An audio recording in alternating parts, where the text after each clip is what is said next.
Thank you very much. It's a great honor to be here. Mr. President, they tell me you're over there somewhere. There you are. Thank you, Mr. President. Be not afraid. These were the first words at the first public address of the first Polish Pope after his election in October 1978. They were the words that would come to define Pope John Paul II. Words that would change the world. John Paul brought the message here to Warsaw in his first trip back home as Pope in June of 1979. It was a message about the power of faith, the power of resilience, the power of the people. In the face of a cruel and brutal system of government, it was a message that helped end the Soviet repression in the Central Land and Eastern Europe 30 years ago. It was a message that will overcome the cruelty and brutality of this unjust war. The cruelty and brutality of this unjust war. When Pope John Paul brought that message in 1979, the Soviet Union ruled with an iron fist behind an iron curtain. Then a year later, the Solidarity movement took hold in Poland. While I know he couldn't be here tonight, we're all grateful in America and around the world for Lech Walesa.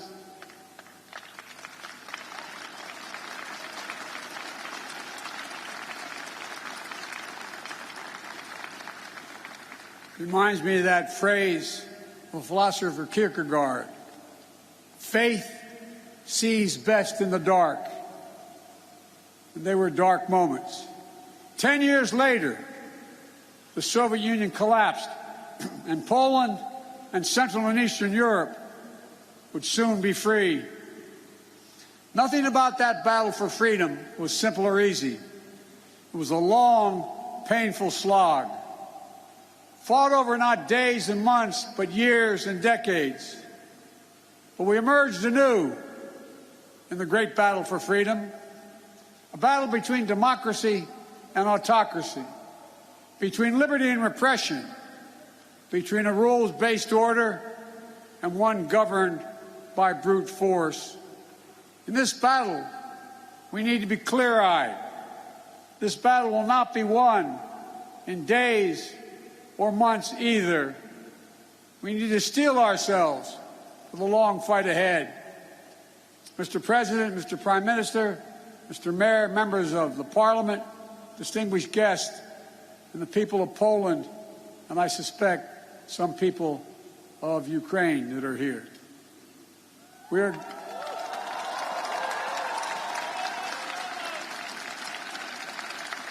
We are gathered here at the Royal Castle in this city that holds a sacred place in the history of not only of Europe, but humankind's unending search for freedom. For generations, Warsaw has stood where liberty has been challenged and liberty has prevailed. In fact, it was here in Warsaw when a young refugee who fled her home country from Czechoslovakia was under Soviet domination came back to speak and stand in solidarity with dissidents. Her name was Madeleine Albright. She became one of the most ardent supporters of democracy in the world. She was a friend with whom I served, America's first woman Secretary of State. She passed away 3 days ago. She fought her whole life for essential democratic principles. And now, in the perennial struggle for democracy and freedom, Ukraine and its people are in the front lines, fighting to save their nation. And their brave resistance is part of a larger fight for an essential democratic principles that unite all free people. The rule of law, fair and free elections, the freedom to speak, to write and to assemble, the freedom to worship as one chooses, freedom of the press. These principles are essential in a free society. But they have always been under siege. They've always been embattled. Every generation has had to defeat democracy's moral foes. That's the way of the world. For the world is imperfect, as we know, where the appetites and ambitions of a few forever seek to dominate the lives and liberty of many. My message to the people of Ukraine is a message I delivered today to Ukraine's foreign minister and defense minister, who I believe are here tonight. We stand with you, period.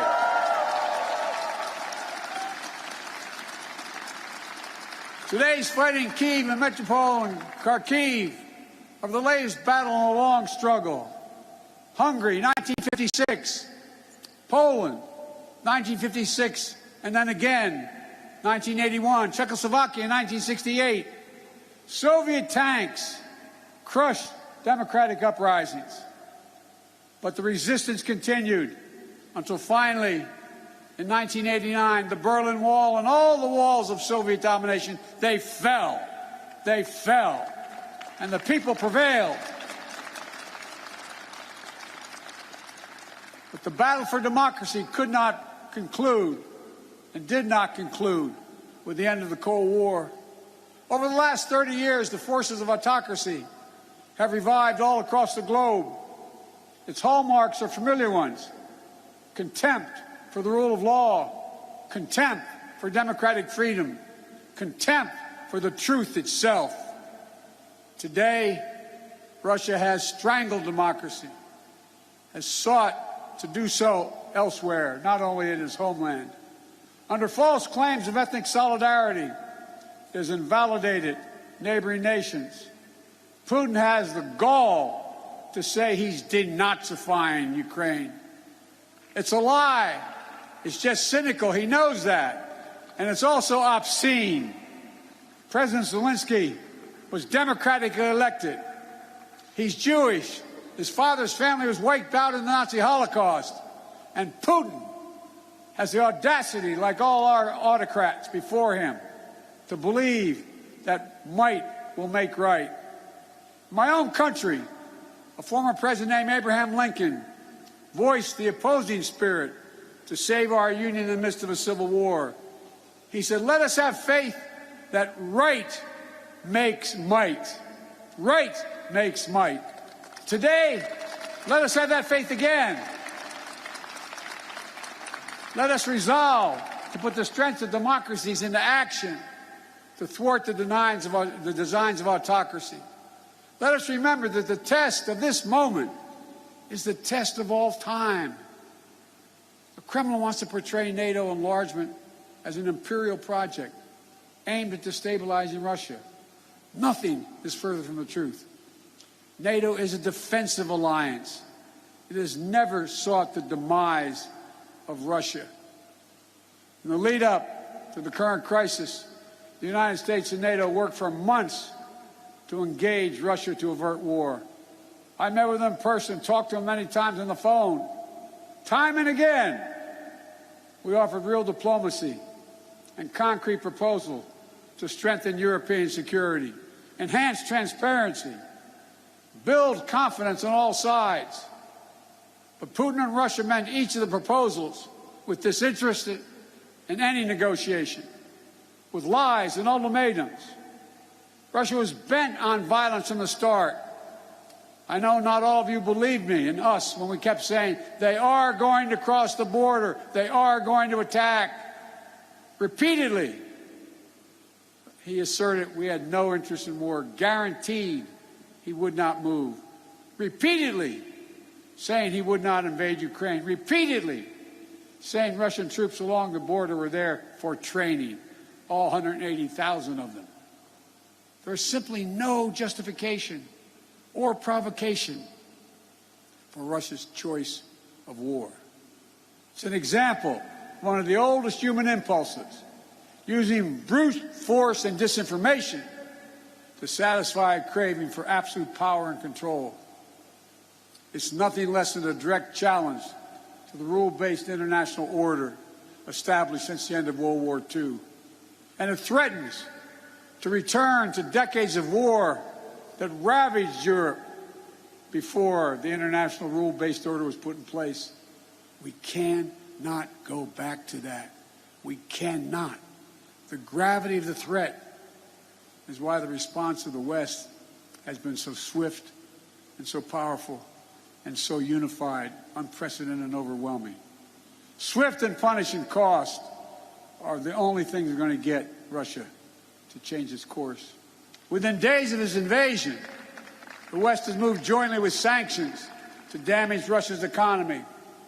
Russia's central bank is now blocked from global financial system, denying Kremlin's access to the war fund that's stashed around the globe.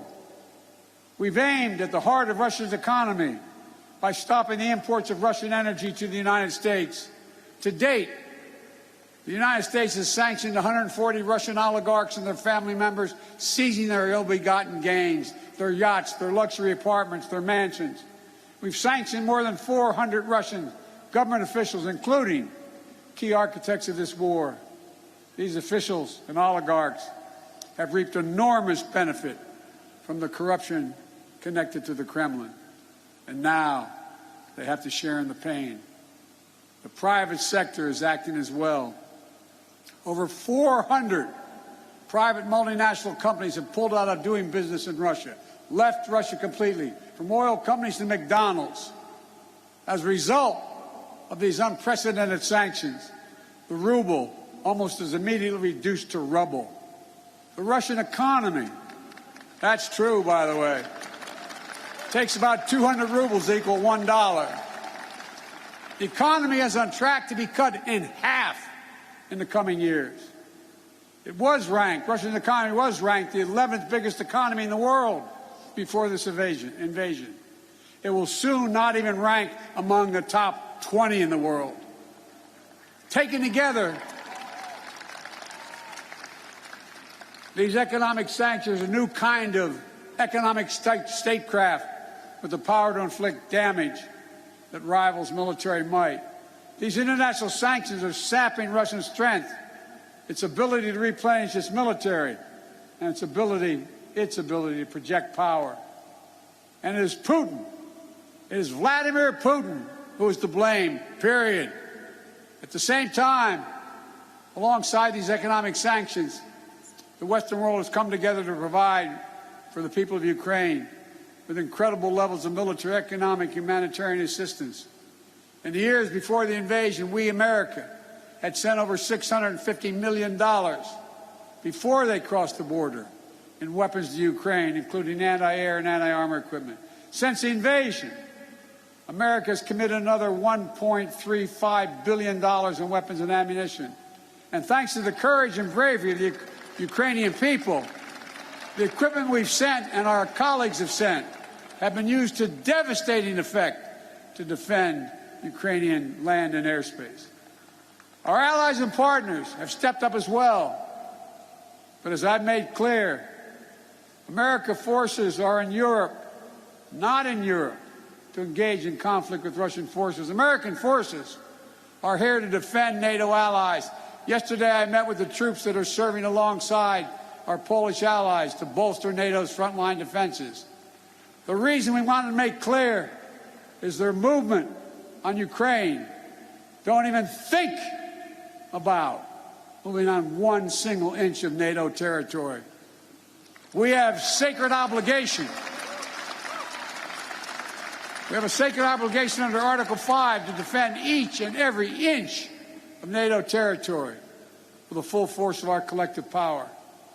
And earlier today, I visited your national stadium where thousands of Ukrainian refugees are now trying to answer the toughest questions a human can ask. My God, what's going to happen to me? What's going to happen to my family? I saw tears in many of the mothers' eyes as I embraced them. They're young children. They're young children, not sure whether to smile or cry. One little girl said, "Mr. President," she spoke a little English, "and my brother and my daddy, are they going to be okay? Will I see them again?" without their husbands, their fathers. In many cases, their brothers and sisters who stayed back to fight for their country. I didn't have to speak the language or understand the language to feel the emotion in their eyes, where they gripped my hand. Little kids hung onto my leg, praying with a desperate hope that all of this is temporary. Apprehension that they may be perhaps forever away from their homes. Almost a debilitating sadness that this is happening all over again. But I was also struck by the generosity of the people of Warsaw, for that matter, all the Polish people, for the depths of their compassion, their willingness to reach out, for opening their hearts. Say to the mayor and the premier, they're opening their hearts and their homes simply to help. I also want to thank my friend, the great American chef, Jose Andres, and his team for help feeding those who are yearning to be free. But helping these refugees is not something Poland or any other nation should carry alone. All the world democracies have a responsibility to help, all of them. And the people of Ukraine can count on the United States to meet its responsibility. I've announced 2 days ago we will welcome 100,000 Ukrainian refugees. We already have 8,000 a week coming to the United States of other nationalities. We'll provide nearly $300 million in humanitarian assistance, providing tens of thousands of tons of food, water, medicine, and other basic supplies. In Brussels, I announced the United States is prepared to provide more than $1 billion in additional humanitarian aid. The World Food Program told us that despite significant obstacles, at least some relief is getting to major cities in Ukraine, but not not Mariupol, because Russian forces are blocking relief supplies. But we'll not cease our efforts to get humanitarian relief wherever it is needed in Ukraine and for the people who have made it out of Ukraine.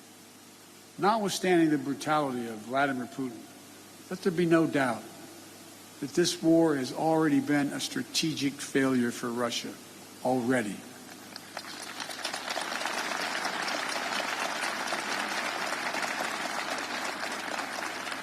Having lost children myself, I know that's no solace to the people who've lost family.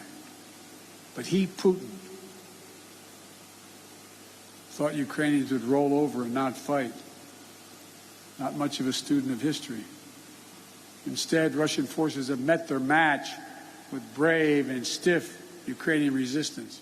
Rather than breaking Ukrainian resolve, Russia's brutal tactics have strengthened the resolve.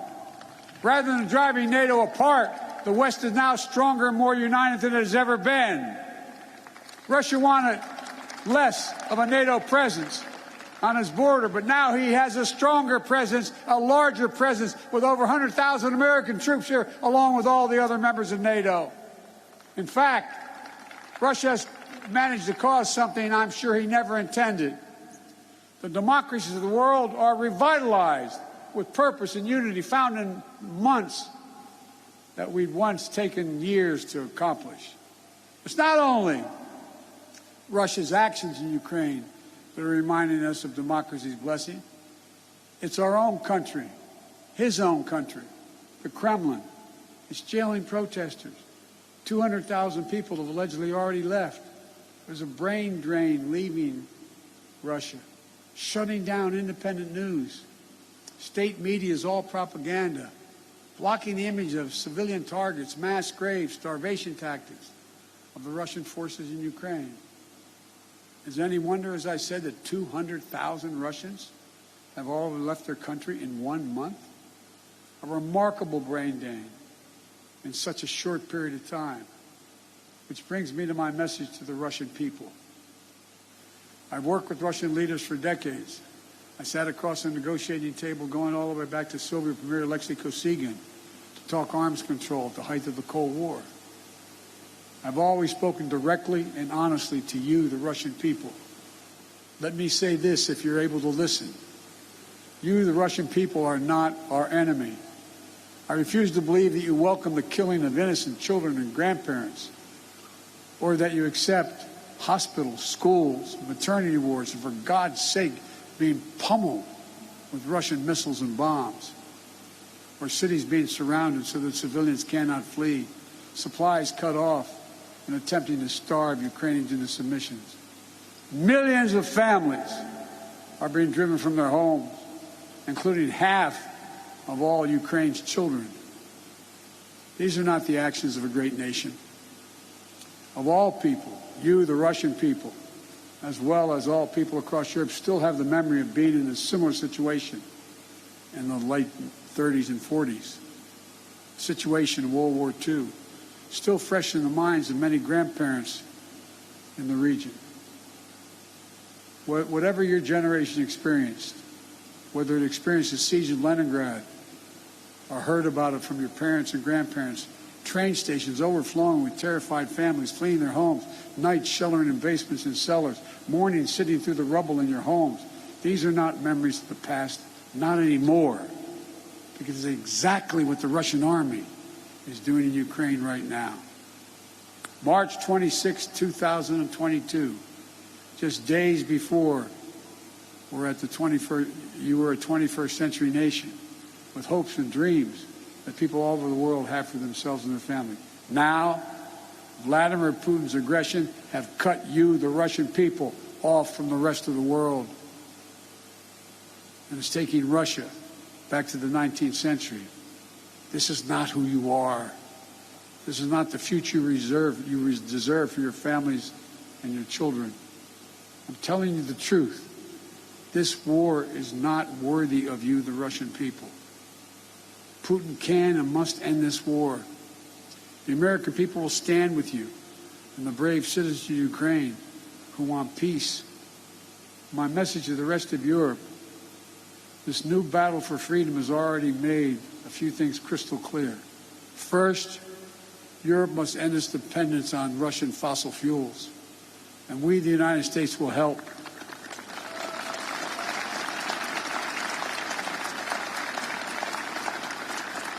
That's why just yesterday in Brussels, I announced a plan with the President of the European Commission to get Europe through the immediate energy crisis. Over the long term, as a matter of economic security and national security for the survivability of the planet, we all need to move as quickly as possible to clean, renewable energy. And we'll work together to help get that done so that the days of any nation being subject to the whims of a tyrant for its energy needs are over. They must end. They must end. And second, we have to fight the corruption coming from the Kremlin to give the Russian people a fair chance. And finally, most urgently, we maintain absolute unity. We must among the world's democracies. It's not enough to speak with rhetorical flourish of ennobling words of democracy, of freedom, equality, and liberty. All of us, including here in Poland, must do the hard work of democracy each and every day. My country as well. That's why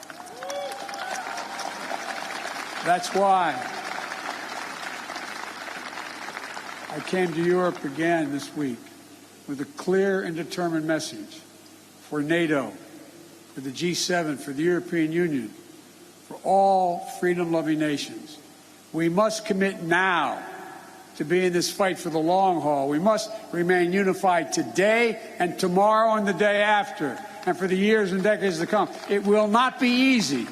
There will be cost, but it's a price we have to pay, because the darkness that drives autocracy is ultimately no match for the flame of liberty that lights the souls of free people everywhere. Time and again, history shows that it's from the darkest moments that the greatest progress follows. And history shows this is the task of our time, the task of this generation. Let's remember the hammer blow that brought down the Berlin Wall. The might that lifted the Iron Curtain were not the words of a single leader. It was the people of Europe who for decades fought to free themselves. Their sheer bravery opened the border between Austria and Hungary for the pan-European picnic They joined hands for the Baltic Way. They stood for solidarity here in Poland. And together, it was an unmistakable and undeniable force of the people that the Soviet Union could not withstand. And we're seeing it once again today with the brave Ukrainian people showing that their power of many is greater than the will of any one dictator.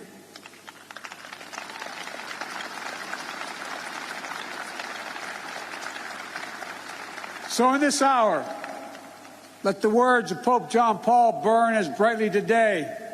Never, ever give up hope. Never doubt. Never tire. Never become discouraged. Be not afraid.